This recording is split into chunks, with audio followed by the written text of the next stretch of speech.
want to show you guys something real quick.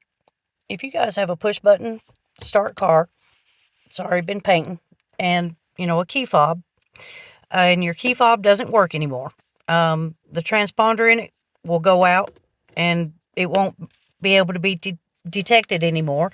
And if that's the case, they're junk, and they're junk, so throw it out. Well, if that happens and you're stranded, I'm not talking about just if the batteries go out.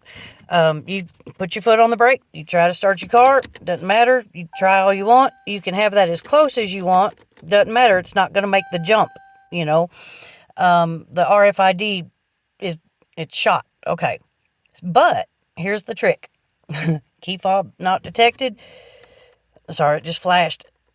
If you take the actual key fob itself and push the button in with the fob,